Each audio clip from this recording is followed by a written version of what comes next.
My beloved one, I want you to do something before you read another word. I want you to notice your own body right now. Notice your shoulders, and whether they are sitting up near your ears without you even realizing it. Notice your jaw, and whether it has been clenched for longer than you can remember. Notice your breathing, and whether it has been shallow, quick, the kind of breathing that belongs to someone who has been bracing for something for a very long time without knowing exactly what. That tension is not random. That tension has a story behind it, and tonight, I want to speak directly into that story because I have been watching it unfold for longer than you think, and I am not watching from a distance. If something in you already feels different just from reading those first few lines, I want you to do something small for me. Comment the word "here," just like that. One word, "here," not because I need proof you exist, because you need proof, to yourself, that you stopped scrolling for this one. That matters more than you know. Now let me tell you what I see when I look at you tonight. I see someone who has gotten very good at being fine, not happy, fine. There is a difference, and you know it better than anyone. You have a way of answering when people ask how you are doing. A tone, a speed, a short sentence that closes the door before anyone can walk through it and ask a second question. Good, busy, you know how it is, cannot complain, and every time you say it some small part of you flinches, because it is not exactly a lie, but it is not exactly true either, and you are the only one who knows the difference. I know what it costs to keep that door closed all day, every day. I know that by the time you finally have a quiet moment, when the house goes still, or the car goes silent, or the lights go out, something in you exhales in a way that almost feels like grief, like you have been holding your breath since morning, and only now alone. Do you remember how to breathe out that exhale? That is the part of you I want to talk to tonight. Not the version of you that everyone else sees. The one underneath it. You have been afraid of something for a while now, haven't you? Not afraid in the dramatic sense, not afraid of monsters or disasters, afraid in the quieter sense. Afraid that maybe this is just how your life is going to feel from now on.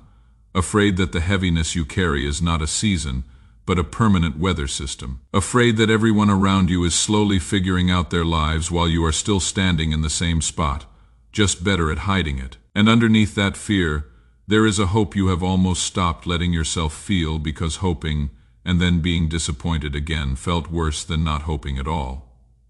So you tucked it away somewhere safe, somewhere quiet, somewhere you do not have to look at it very often, because looking at it reminds you how much you still want it, and wanting things that have not come yet is its own kind of ache. I see that hope. I have always seen it, and tonight, I am not here to talk you out of it. I am here to tell you it was never foolish to carry it. If any part of what I just said felt a little too accurate, a little too close, comment the word "seen," just that. Let it be the first honest thing you have said today, even if no one but me ever reads it that way. Now I want to talk about the weight you have been carrying, because I do not think you have fully let yourself name it yet. There is a difference between being busy and being weary. Busy is about your schedule. Weary is about your soul, and you have been weary for longer than your calendar would explain. You have noticed it in small ways. Things that used to feel manageable now feel like too much. A message you would normally answer right away sits unread for hours. Not because you are ignoring it, but because you genuinely do not have anything left to give it. A task that should take 10 minutes stretches into an hour because your mind keeps drifting somewhere you cannot quite name. And in the middle of all of that, a quiet, uncomfortable thought has been visiting you more often than you would like to admit. The thought that maybe something is wrong with you, maybe you are falling behind, maybe everyone else has figured out some secret about how to carry their life that you have somehow missed. I want to gently take that thought apart tonight because it is not true, and I think part of you already suspects that, even if you cannot quite believe it yet. Here is what is actually happening. Weariness like this rarely shows up because someone is failing. It shows up because someone has been holding a shape for too long that was never meant to be permanent. Think about how your hand feels after holding something heavy for a long time, even something small, like a phone, held the same way for hours. It is not that your hand is weak. It is that it was never designed to stay in one position indefinitely. The ache is not damage. The ache is information. It is telling you this needs to change, not because you did something wrong, but because something needs to shift. The tiredness you feel is not proof that you are failing at life. It might be proof that you have been holding a shape, a role, a posture, a way of coping for far longer than it was ever meant to last, and the ache you feel is not a verdict. It is an invitation. If that reframes something for you even slightly, comment the word shift. I want to know how many of you needed to hear that tonight, because I think it is more of you than you realize. Now I want to speak to the voice that has been living in your head, because I think it has been louder than usual lately. You know the voice. It does not always sound cruel. Sometimes it sounds almost reasonable, almost like wisdom. It says things like, well, of course that happened. Things like this always happen to you. It says, do not get excited. You know how this usually goes. It says, maybe you are just someone who is not meant to have that. It is the voice that takes your hardest moments and quietly turns them into your identity. So that instead of saying, that was a hard season, it says, this is just who I am. I want you to notice something about that voice tonight. It almost never speaks in the present tense about something good. It speaks in absolutes about something hard. Always, never, of course, typical. Absolutes are rarely true, and yet that voice uses them constantly, because absolutes are how fear keeps you from hoping for anything different. I need you to hear this clearly tonight. That voice is not your voice. It might use your tone. It might sound like it is coming from inside your own thoughts. But it was not always there. Something or someone taught it to you, somewhere along the way, in a moment or a season, when you were not strong enough yet to recognize it for what it was. Maybe it came from a household where love was conditional, where you learned early that you had to earn your place. Maybe it came from a relationship where you were made to feel like a burden for having needs. Maybe it came from one specific failure, one moment of being seen at your worst, that you have never quite stopped replaying. Wherever it came from, that voice does not get to keep narrating your life. Tonight, I want you to do something small but real. The next time that voice speaks, I do not want you to argue with it. Arguing gives it power. I simply want you to notice it, and quietly say, that is the old voice. Not mine. Then let it pass, the way you would let a car pass on the street without inviting it in for coffee. If you can feel that voice right now, even as you read this, and you are willing to try that tonight, comment the word noticing. Let that be the first time you have ever called it out loud, even just in writing. Now, my child, I want to come to something that I think you have been avoiding, and I want to be gentle but honest about it. There is a decision sitting in your life right now. You know exactly what it is. I am not going to describe it in detail, because you do not need me to. The moment I say the word decision, something in your chest already knows what I mean. It might be a relationship that has quietly stopped being good for you, but leaving feels like giving up on something you invested years into. It might be a job, a city, a pattern, a person, a version of your life that you keep maintaining out of loyalty to a past version of yourself rather than honesty about your present one. And here is what I think has been happening. You have not been avoiding the decision because you are lazy, or weak, or indecisive. You have been avoiding it because some part of you is genuinely afraid of what it will cost. Afraid of the grief that comes with letting go of something familiar, even something that has been hurting you. Afraid of disappointing someone. Afraid of what it says about the years you have already spent, if you finally admit this is not where you are meant to stay. That fear is not weakness. That fear is evidence that you care deeply about the people involved, about the years invested, about doing this right, instead of doing it fast. But I want you to consider something tonight. The decision you are avoiding is not staying quietly in its corner while you wait. It is touching everything.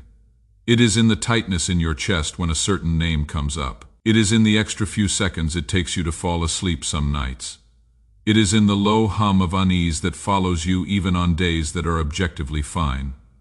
I am not asking you to make the whole decision tonight. I am asking you to stop pretending you do not know what it is. That is all. Just stop pretending. Let it sit in the open, in your own awareness, even if no one else ever knows it is there. If you know exactly what I am talking about right now, comment the word named. You do not have to explain it. Just let that word be your private acknowledgement that you stopped pretending, even for one moment. Now I want to talk about grief, because I know some of you carry a kind of sadness that does not have a clear shape to it. Maybe it is grief over someone you lost. And the strange thing about that grief is how it ambushes you on ordinary days, in grocery stores, in songs, in the particular quality of afternoon light. Maybe it is grief over a relationship that did not end with a dramatic event, just a slow fading. And somehow that kind of ending is harder to grieve because there is no clear moment to point to and say, that is when it happened. Or maybe your grief is quieter still. Maybe it is grief over a version of your life you used to imagine, a future you were once so sure of, that has simply not arrived, and you are slowly, painfully, starting to accept that it might not arrive in the shape you once pictured. I want to say something to you about that grief tonight. It is not a sign that your faith is weak. It is not something to be ashamed of, or to apologize for, or to rush through, so you can get back to being fine.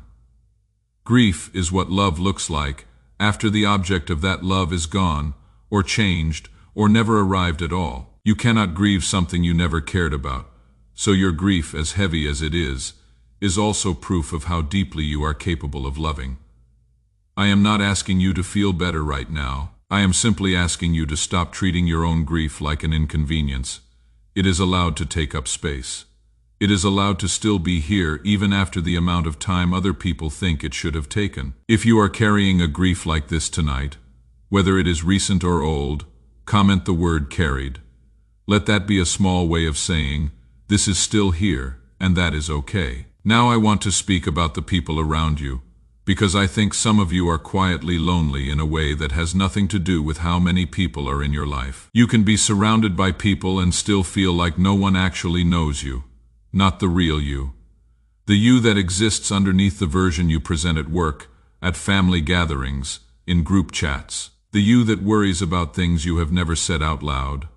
The you that sometimes feels like you are performing a role so convincingly that even you forget, for hours at a time, that it is a role. I think that gap between who you are and who people think you are has gotten wider than you meant it to, and I think it has gotten heavier too. Performing takes energy. Maintaining a version of yourself that is slightly more put together than you actually feel, every single day, is exhausting in a way that does not show up on any test or diagnosis. It just shows up as tiredness that sleep does not fix, and a loneliness that being around people does not fix either. I am not asking you to suddenly tell everyone everything. That is not wisdom, that is just exposure. But I am asking you to consider this. Is there one person, just one, who you could let a little closer than you currently do? Not everyone. Not even most people. Just one person who could handle a slightly more honest version of how you are actually doing. If someone came to mind just now, even briefly, comment the word one. And if you think someone in your life might be carrying exactly this kind of quiet loneliness, the kind that smiles in every photo, consider sharing this with them tonight. You do not have to explain why. Sometimes the most loving thing is simply placing something in someone's path without asking them to respond to it. Now I want to talk about trust, because I think there is a specific area of your life where your trust has a limit, and you already know where it is. There is a part of your life where you pray, but you do not fully let go. You bring me the situation, you ask for help, and then quietly, almost without noticing, you keep managing it yourself in the background just in case. Just in case I am too slow, or too quiet, or do not understand the situation the way you do. I am not angry about this. I understand exactly where it comes from. Somewhere, at some point, fully trusting something or someone with the outcome of a situation did not go the way you hoped. And so you learned quietly to keep one hand on the wheel even while praying for help with the driving. But I want to ask you something tonight gently. What has it cost you to be the one holding that area alone all this time? Not what has it cost in outcomes, but what has it cost in you, in your sleep, in your ability to be present in the rest of your life. In the small, constant background hum of needing to stay alert to one particular thing. Always. What would it feel like, even for one night, to actually put that down? Not forever, if forever feels too big right now. Just for tonight, to say, I am not managing this tonight. I am choosing to trust that this is being held by something steadier than my own grip. If you are willing to try that tonight, even with the smallest part of what you have been holding, comment the word tonight. Let that word be small, but let it be real. Now, before we get close to the end, I want to talk about something that I think gets dismissed too quickly, and that is rest. Not a day off. Not a vacation, though those have their place. I mean the kind of rest that happens underneath everything else, in the part of you that has been working even while you slept, running through tomorrow's problems, replaying today's conversations, keeping watch over things that are not actually yours to keep watch over. You have been carrying so much invisible weight, not just tasks, but the weight of managing your own emotions so they do not show at the wrong time. The weight of being the steady one for other people, even when you are the one who needs steadiness. The weight of trying to solve things quietly before anyone else even knows there was a problem. All of that adds up to a tiredness that does not show up on a sleep tracker. You can sleep 8 hours and still wake up feeling like you never stopped.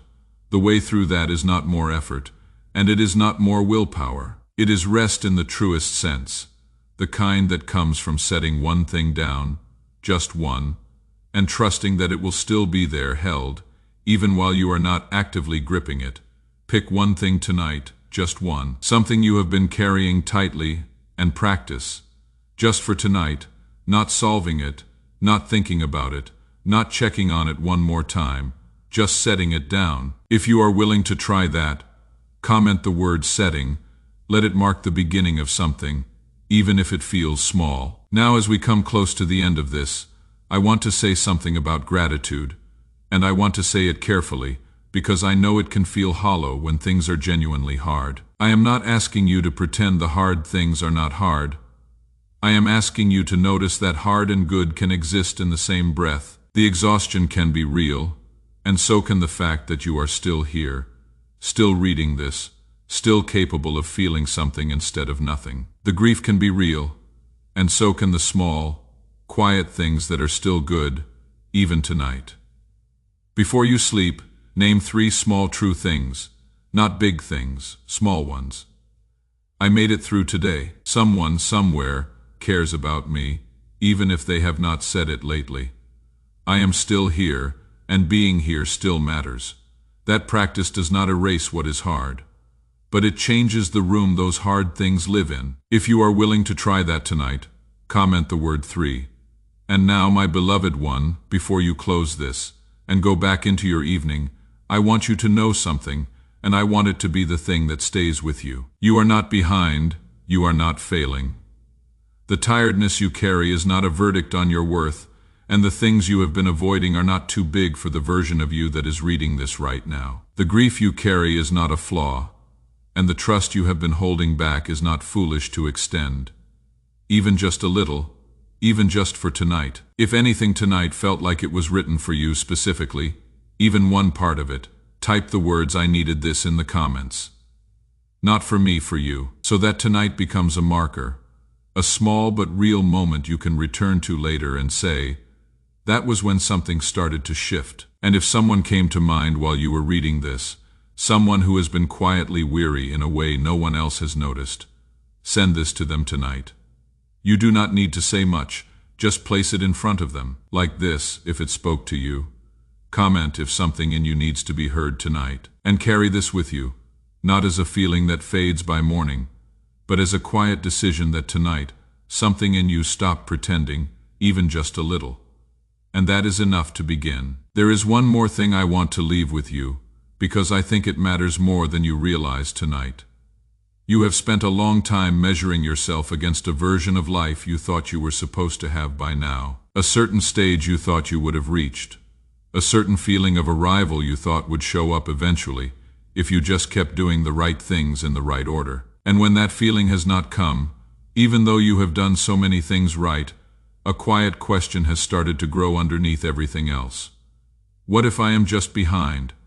What if everyone else got something I did not get? I want to gently take that question apart too, because I do not think it is asking what you think it is asking. Most people you compare yourself to are not actually further along than you in the way it looks from the outside. They are simply further along in a different part of their story. Often the part they chose to show what you are seeing is a highlight, not a whole life. Behind almost every version of arrival that looks effortless from the outside, there was a season that looked exactly like the one you are in right now. A season of waiting, of wondering, of feeling quietly behind while everything was actually being put into place. So when that thought comes tonight, the one that says everyone else is ahead, I want you to gently set it down the same way you set down the other heavy thing earlier. Not because it is easy to ignore, but because it is not actually telling you the truth. It is comparing your unfinished story to someone else's edited highlights, and that was never a fair comparison to begin with. Now I want to talk for a moment about the days right after a moment like this one, because I know what tends to happen. Tonight, something in you feels a little softer, a little more open, a little more willing to believe that change is possible. And tomorrow, life will go on exactly as it did before. The same responsibilities will be waiting. The same people, the same patterns that have been comfortable for a long time, even the ones that have not been good for you. And there will be a pull, a quiet one, to let tonight just be a nice feeling that fades by the weekend. To file this away as something that felt meaningful in the moment without it actually changing anything about how you live. I do not want that for you. Not because I need you to prove something to me, but because I think you already know how many nights like this one you have had before. Nights where something stirred, and then quietly settled back into the same shape it was before. So here is what I want to ask of you. And it is small, deliberately small, because small things are the ones that actually get done. Before you sleep tonight, do one thing, just one, that connects to what we have talked about.